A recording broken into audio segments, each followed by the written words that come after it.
एक भूली बिसरी बस्ती थी जहां भूमि सूखी थी और भुखमरी ने अपना डेरा जमा लिया था। इसी गांव में एक बौद्ध सन्यासी आया।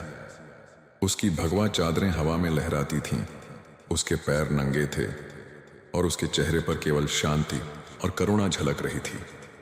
गांव वाले आशा और निराशा के बीच उसे देखते रहे। परिवार भूखे थे, बच्चे भोजन के लिए रो रहे थे और खेतों में फसलें लगभग समाप्त हो चुकी थीं। एक वृद्ध आदमी सन्यासी के पास आया और उसे अपनी खाली कटोरी दिखाई। सन्यासी बिना कुछ कहे झुका और जमीन से कुछ छोटे पत्थर उठाए।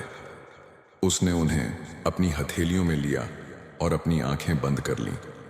फिर उसने एक गहरा लेकिन कोमल मंत्र जाप करना शुरू किया और अचानक एक चमत्कार हुआ। पत्थर चमकने लगे, उसकी हथेलियों से एक सुनहरी रोशनी निकलने लगी और जब उसने अपने हाथ खोले, वे पत्थर नहीं थे, वे सफेद चमकदार चावल के दाने थे जो धीरे धीरे मिट्टी के कटोरे में गिर रहे थे। गांव वाले दंग रह गए, उनकी आंखें आश्चर्य से फटी रह गईं और कुछ की आंखों से खुशी के आंसू बह निकले। जल्द ही चावल पकने लगे और उनके सुगंधित भाप से वातावरण भर गया। बच्चे मुस्कुरा रहे थे, महिलाएं भोजन परोस रही थीं और गांव की भुखमरी अब आशा में बदल चुकी थी।